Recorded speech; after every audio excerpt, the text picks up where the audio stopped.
Machilipatnam to Vijayawada 70 కిలోమీటర్లు, Vijayawada to Guntur మరో 40 కిలోమీటర్లు. మచిలీపట్నంలో మేము కడతా ఉన్న పోర్టు, మా హయాంలో పోర్టుకు శ్రీకారం చుట్టాం, పనులు మొదలుపెట్టాం, పర్మిషన్లు తెచ్చాం, ల్యాండ్ ఇచ్చాం, ల్యాండ్ కొనుగోలు చేసినాం, ఇచ్చినాం, ఫైనాన్షియల్ క్లోజర్ కంప్లీట్ చేసినాం. ఎవరితో ప్రమేయం లేకుండా దానికి డబ్బులు వచ్చేట్టుగా ఏర్పాట్లు చేశాం.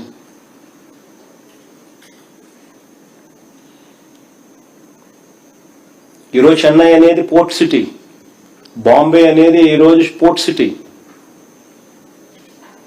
ప్లాన్ బి కింద మేము చెప్పినాం, మచిలీపట్నం టు విజయవాడ 70 కిలోమీటర్లు, విజయవాడ టు గుంటూరు మరో 40 కిలోమీటర్లు, మొత్తం ఈ 110 కిలోమీటర్లు నేషనల్ హైవే రోడ్డు ఉంది.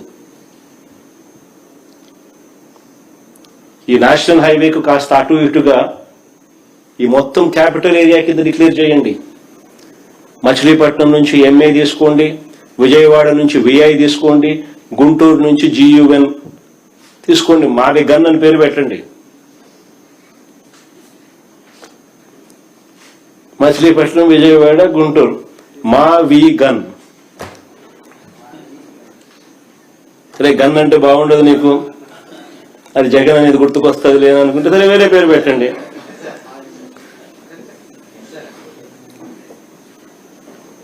మచిలీపట్నం నుంచి ఎంఏ తీసుకోండి, విజయవాడ నుంచి విఐ తీసుకోండి, గుంటూరు నుంచి GUN తీసుకోండి, మావి గన్ అని పెట్టండి.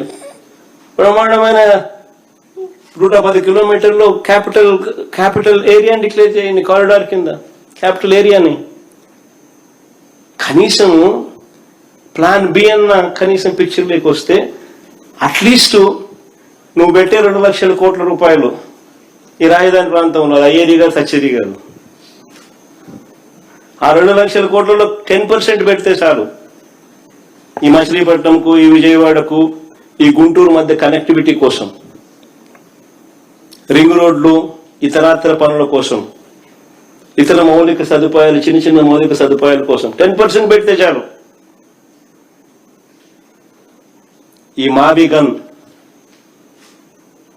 ఈ క్యాపిటల్ ప్రాంతం ఫ్యూచర్లో ఎకనామిక్ ఇంజిన్ అవుతుంది. విజయవాడ దాని చుట్టుపక్కల దాదాపుగా 20 లక్షల మంది ప్రజలు ఉండరు. గుంటూరులో దాదాపుగా 10 లక్షల మంది ప్రజలు ఉన్నారు.